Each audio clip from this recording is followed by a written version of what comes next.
Aloha.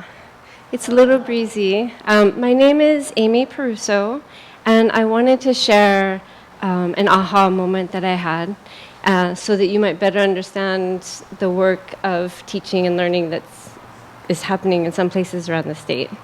So it was a decade ago that my view of teaching and learning fundamentally shifted. I'd been invited to participate in a pilot program being developed by the Pacific America Foundation in coordination with the Protect Kaho'olawe Ohana and the DOE.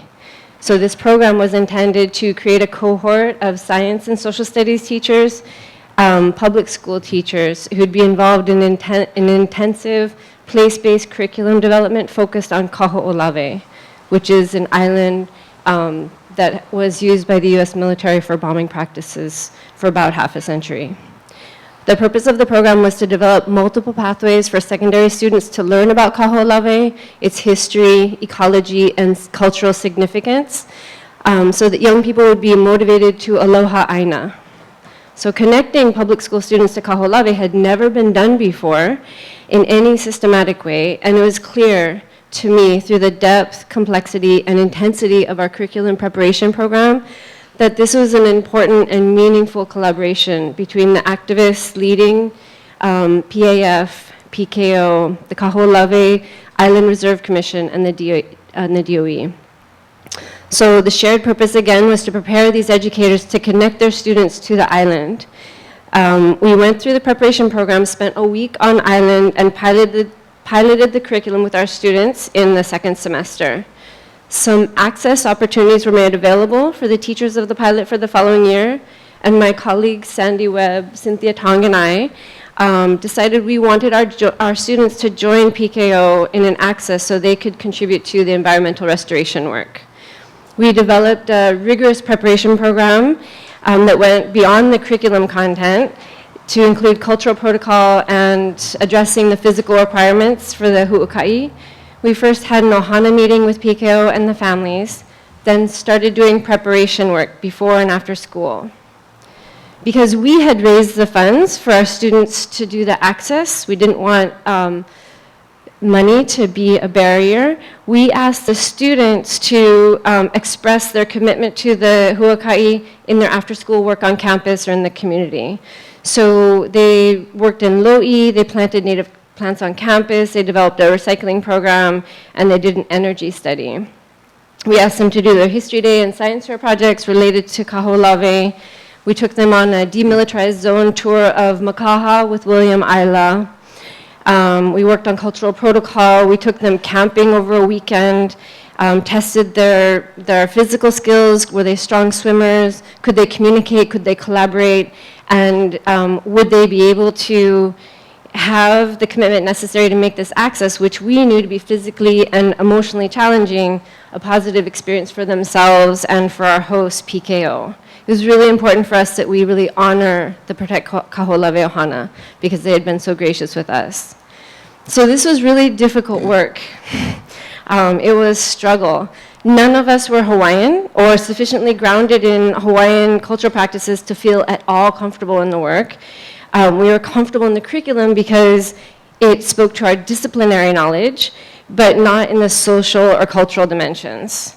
So I personally grappled with heavy feelings of inadequacy and illegitimacy. I knew that there were many other much better qualified and knowledgeable teachers, and also that none were teaching science or social studies at my school. So I knew that I was both the wrong and the only person who could facilitate that experience for my students. It was also intimidating because we were doing work that no one had done before.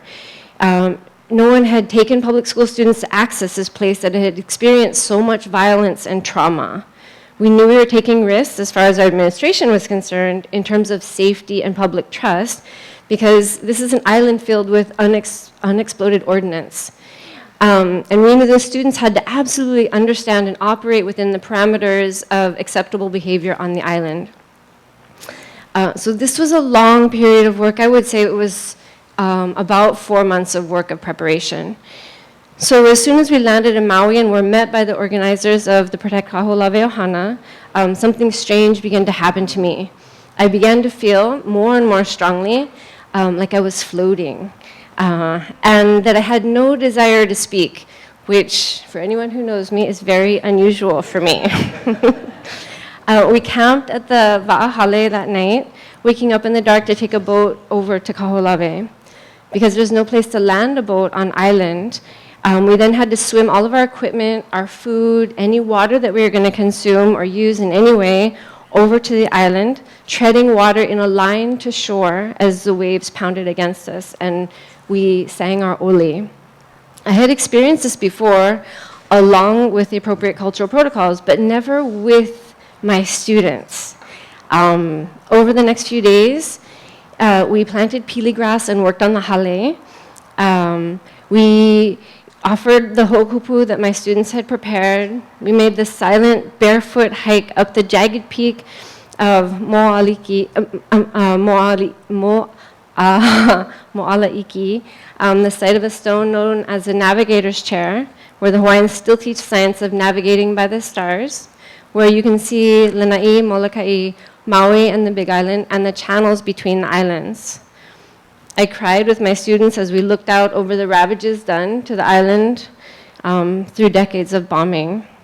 I sat with a group of young women on the beach late at night as Kaiulani Murphy from the Hokulea showed them the stars by which she navigates. We cooked and we cleaned and bathed together in the ocean, and I began to feel myself slip into a very quiet, calm space, a place I had actually never experienced before while teaching. As I watched my students engage in the work, the practices, and the learning that now structure and ritualize restoration access to Kaho'olawe for young people. That stillness and connectivity is what some scientists are now calling flow, where the very challenging becomes effortless and learning accelerates almost exponentially. The more I focused on how my students were experiencing the intensity of the island and the incredible people with whom they were working, like Uncle Maka, Mike, Sid Boy, and Kylie, the more I felt blurry, like my sense of self, that's okay, was expanding, with my focus shifting away from myself and more to the webs that connected people.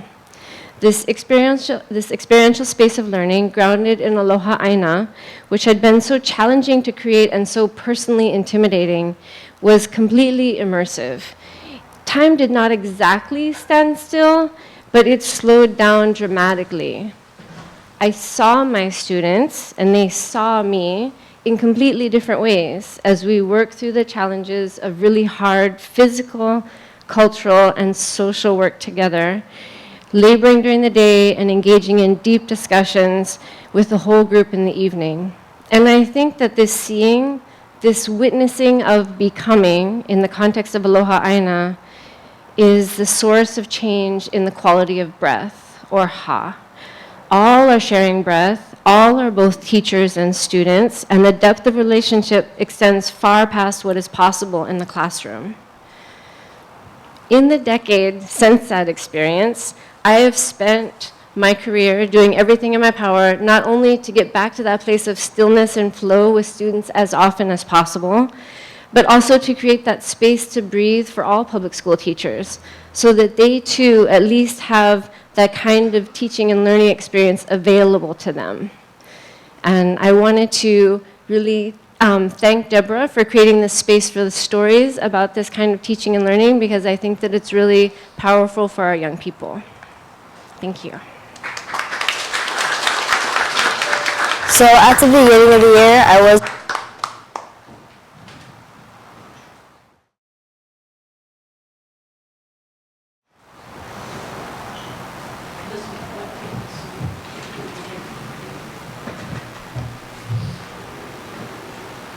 Just wanted to make sure what it said about me. Make sure it was correct, I'm sure. Thank you, Deborah, for inviting me. Thank you. So I'm just kind of processing what Amy said, because I didn't know what she was going to talk about, and that was lovely. Thank you. So my name is Elizabeth Garrison, and I was invited by Deborah. We met recently, and our work aligns a lot. Presently, I'm employed at the University of Hawaii, and I work at P20 Partnerships for Education. And this is a grant, I work in a grant-funded position that was supposed to end June 30th. But I didn't want it to end because it was so important. It was such important work. So instead of trying to find another job that I knew I was qualified for, I've taken it upon myself to really push the Connecting for Success concept and what it means. So this aha moment, this place, like when does that happen, that environment? With this project, which I'll explain very quickly, it's not necessarily a place, it's just a safe space for these students so they can have that educational experience that we want for all of our keiki. My project focuses on students that sometimes are forgotten. So our project, Connecting for Success, 12 middle schools were given money from multiple funders, and the funds were managed by the Hawaii Community Foundation. And I helped these schools implement strategies to help connect students back to their school. Because research has shown that if you can get that youth to get them connected back to school while they're in middle school, because that is the most important time. If you cannot connect them, then you will lose them. And they will not be part of your society and your community. The students were selected by data, the Hawaii Early Warning System. And so research has been done. Robert Balfans is the researcher from, everyone graduates if you want to look him up. But he said that if you can get those students that are off track in attendance, behavior, and grades, and you can get them back in, then they'll make it. So most of the students that we selected were Micronesian, Native Hawaiian, and they were the students that aren't coming to school. Hawaii has one of the worst chronic absenteeism rates in the country, and that's what we were trying to do, is why weren't they coming to school? Well, they didn't feel welcome. They didn't feel safe. So not only do we need a safe place, but that place can be also a person. So getting them connected somehow. So with this Connecting for Success, one of the biggest outcomes was connecting them with an adult. First you think, oh, it's going to be their peers, but it's really that person. So like if you want to contribute something, mentoring, find out at your local DOE schools, do they need mentors? Who are those mentors, and could you help with that? It's not just money, it's really just being there, being a person, and being strong for these students. So what I'm trying to do now is just drive this project, and we have had a lot of successes. The Department of Education, OSIS, is now going to work with me, and we have a plan. Hawaii Community Foundation wants to continue some sort of funding with me, not necessarily through UH, but just independently. So I just take it up, I'm there, so we'll see what happens after September 1st. But just connecting those kids back to school and making them feel safe and welcome, because they have so much to contribute that that sometimes we forget that. And instead of looking at their challenges as a negative thing, how can we take that as a positive direction and learn from their cultures and try and go from there? So I'm going to show this video. I'm going to stop talking. And if you have any questions of what's going on with the project, contact Deborah. She can help you. So at the beginning of the year, I wasn't as confident. Before I used to feel scared and shy. Before Mr. Koano's class, I felt unconnected with others. Before Ho'ohui, I wasn't really sure of how I'd do in school. I was a hard head. I didn't like any of the teachers, so I didn't listen. I always wanted to go home already. I felt that I couldn't get good grades. I was just following the wrong people and choosing not to do the right thing. Before, I always had the words in my mind to give up.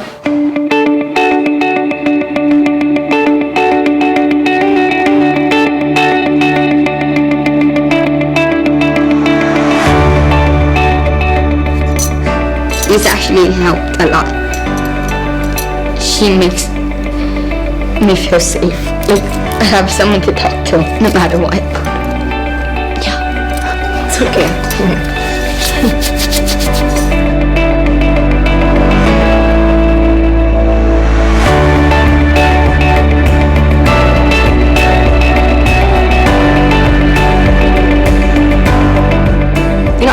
learn how to speak their language and communicate with them and talk with them openly.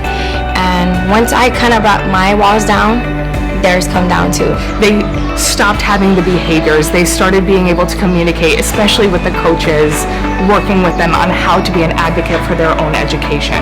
I feel like his class helped me more because I can say what I feel, so I'm more confident to say what I feel in all my other classes. It's helped me love school more and wanting to learn more. Not only did their attendance improve, not only did their behaviors improve, but just their overall confidence. When I'm in Mr. Kawano's class, I feel more like comfortable. When students are connected to school, they feel safe. I feel like I'm better in all of my classes because I'm very relaxed. They feel successful. And I got to know the teachers better, and they helped me a lot. So I feel more successful. They feel supported, encouraged, loved. Being connected to my school makes me feel that I have a second family. They have purpose and they have meaning. Without this program, I don't know. I can honestly tell you guys that I don't know if Cameron would have made it. Nah, I just want to attend school and get the best of myself. Let them know that they have a voice. Let them know that they can be heard. I've seen test scores improve, attendance improve, student attitudes improve. It's a phenomenal program.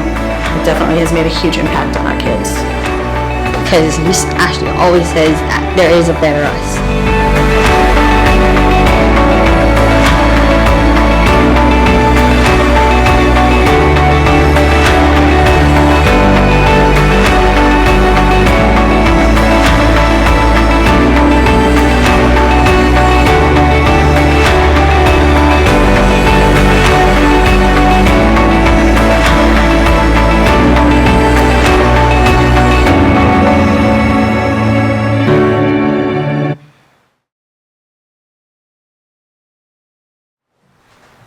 Good morning. Hoping this works. I never talk with a microphone, so let me know if you can't hear me. My name is Tammy Jones, and I work for an organization called PLACES. And PLACES is an acronym that stands for Place-Based Learning and Community Engagement in Schools. We work specifically with schools on the Waianae Coast. During the day, we work with 2 schools, Kawaihona Public Charter School and Nanakuli Intermediate and High School. And we also have an after-school program with 7 schools on the coast. I was invited today by Deborah to tell the story of the Nanakuli A'ali'i, which is my favorite story to tell. So I had to make sure I wrote it down because I will talk about it forever.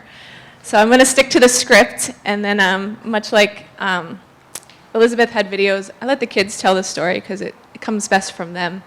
But just to set up the project a little bit, the 19 students in the class came from both the intermediate side of the school and the high school side. And they were all repeating 1 or 2 grades. So a wide range of age there. The DOE has an acronym for students in this stage of credit recovery, and it's called CSAP. CSAP stands for Comprehensive School Alienation Program. Not one you want to put on a t-shirt, not something you want to sign up for after school, not something you're really proud to go to every day. So from the beginning, we worked to rebrand ourselves and had a discussion and came to the idea that we would be known as the A'ali'i, which represents the most resilient native plant in Hawaii. I believe it's like the only one that's up at Kaho'olawe. Because these students needed to be resilient. They needed to bounce back from their previous challenges in order to move ahead and be successful. The students had already shown that traditional schooling didn't work for them. These were the students that Elizabeth was just talking about. You know, those type of students that they weren't caught in middle school. They went to high school, they still didn't want to engage. It didn't work. So simply just moving through the standards that they missed or trying to provide them with the content again was not going to work. So we needed to start with building relationships and strengthening their sense of belonging to this group and then to the larger community. They needed an identity shift. So I worked closely with the 2 A'ali'i teachers to provide more authentic learning experiences through place, and we began going to Ka'ala Farm in Waianae every Thursday, which is very cool. At first, it was a challenge for them to engage and to even see this as a way to learn and not just be a form of child labor, which they first thought it was, working at a farm every week. It was a challenge because it was new. Uncle Eric Enos shared stories of Ka'ala's history, specifically their challenges with water access, and eventually the A'ali'i students recognized that they had the power to transform this place, and they were being trusted with something great. It was Eric's vision and their community's future. During the first semester, students spent time exploring the water source, working with Eric and Ka'ala Farm to roll out the water lines, and began building a fish pond ecosystem. While in class, students studied fish ponds, the history of water, and their ahupua'a, and were so moved they wanted to co-write a resolution regarding water diversions in the community after researching water policy issues in the state constitution. Basically, they realized that on ahupua'a, water should flow this way, but in Waianae, water flows that way, diverted all up and not down to the farm that they were working so hard on. They presented this resolution at the Waianae Coast Neighborhood Board, 3 different meetings where it passed with majority votes and was recently adopted by the Hawaiian Civics Club's Oahu Council.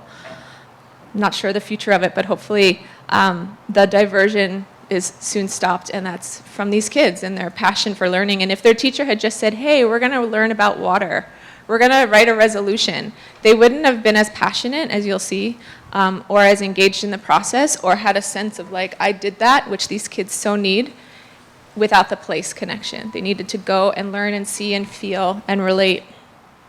Had these students not engaged with place, they would not have seen a connection between what they learned in the classroom and how they could use it to positively impact their community, which empowered them and gave them a new sense of pride and a new identity. Had these students not engaged with place, they would not have developed a greater appreciation for Hawaii's history, language, culture, and diversity by directly connecting with it and not just reading about it. Had these students not engaged with place, they would not have had a new and increased sense of belonging or sense of Hawaii. One of the boys felt such a strong connection to his community and the work that we were doing that he took an opportunity to do an internship at Ma'o Farms over spring break, giving up his entire spring break to do what he originally thought was child labor on a farm, which then allowed him to qualify to try out this summer internship. Students who are accepted after that process are accepted to become employed by Ma'o and have their associate degree paid for. No surprise that he was accepted and is about to start college and study audio engineering. I strongly believe that had the 14 seniors in this group had not engaged with place in such a meaningful way and had this new breath restored and their new view of themselves and their community and of learning, they would not have graduated, which they all did. Thanks for listening to their story, and I have 2 short videos, they're about 2 minutes each, that highlight revolution.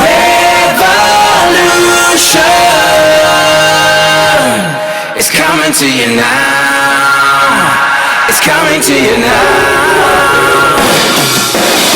In school they call it CSAP, but we call ourselves the A'ali'is. Working over it for like, I don't know, it's like 2 months already. I feel kind of happy being over there. I mean, being in school, all you're going to be doing is reading math, English, all that kind of stuff, but when we're out here, we're experiencing other things, more like friendship, helping each other, and just working hard. Get ready for the revolution. It's coming to you now. It's coming to you now. You're witnessing a revolution. And they'll never bring us down. No, they'll never bring us down. We want to think about what we did today, and we want to come up with a question of what else we could do, or maybe you had a question about what was happening there. But the thing will fill up back, and it's just going to be all mud in here. The main thing is we're restoring back the stream. That's the main point that's been happening over here in Waianae Valley. I actually like it because I'm not that kind of person that stay in class and like to learn and stuff like that. I actually like to be outside here and experience so many things, like, how to, the basic of life. Are you ready for the revolution? It's coming to you now. It's coming to you now. We're witnessing a revolution. And they'll never bring us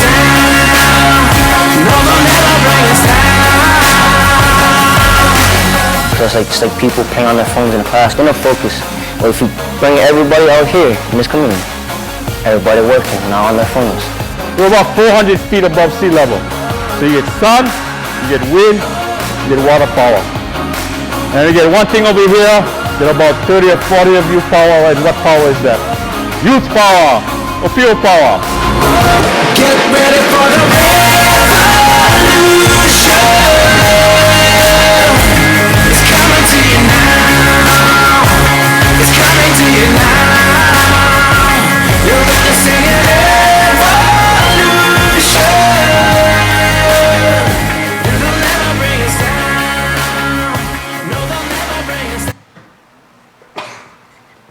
I'll tell you what, there's nothing more powerful than when a student comes who's passionate and educated about these issues.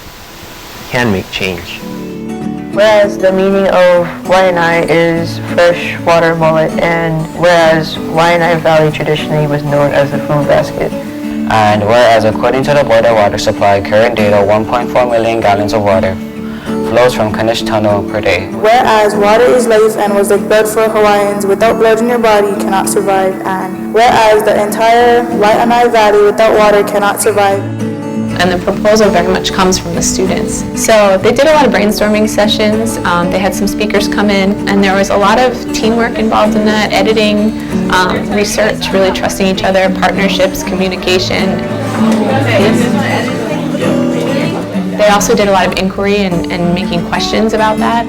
We've done quite a bit in the last several weeks. From going up to Ka'ala to building the fish ponds. These students are doing real community work, which is, I think, really exciting for them. So there's a lot of language arts and literacy involved in that. And then, of course, the science behind what they're proposing. You guys took all of the information that you read from those documents, and now you're including the information that you learned on the history of Waianae Valley. Therefore, be it so resolved that the 1.4 million gallon of water that is being diverted out of this Kunish tunnel be released back into the stream. Be it further resolved that releasing the water back to the stream would be like the blood flowing to our vein, giving us back life. A lot of these students know that their ancestors were heavily connected with the Aina. So by getting back to that, the culture, the roots, connecting to the place in the Aina, they're rediscovering who they are, essentially. And then they're getting all these other parts that they need to be successful.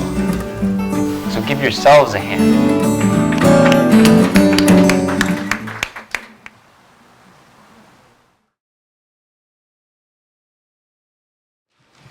We are running overtime, so I am going to skip the story I was going to tell you right now and just let you know that I've created a website for the aha moment stories, and all the stories in the films you saw today will be there, and the story I'm not going to tell you today will be there, and if you give me stories, they will be there. We would love to have aha moments from all of you here, and I'd be happy to give people URLs so you can find it later, and you can read my story. I'd like to do something a little different for the closing words now. I'd like all of us to say, our mission is to grow compassion, justice, and joy as the refrain, and then I'm going to have another response. Can we do that? Want me to repeat it? Our mission is to grow compassion, justice, and joy. Now, our mission is to grow compassion, justice, and joy. Let us support equal access to the conditions that promote learning, like Ha. Our mission is to grow compassion, justice, and joy. Let us support quality learning opportunities like Connecting to Success, places, and all schools, especially public schools. Our mission is to grow compassion, justice, and joy. Let us support teachers who, though challenged by inequity, poor facilities, the effects of poverty, and the absence of family support in many cases, create a climate for learning, inspire, teach, and coach youths to succeed. Our mission is to grow compassion, justice, and joy.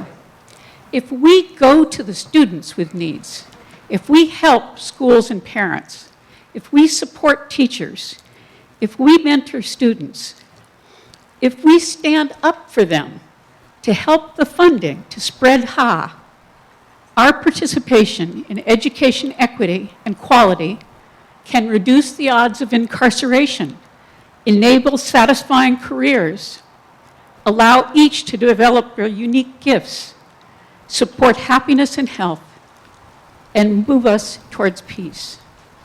Let us go in peace and make progress.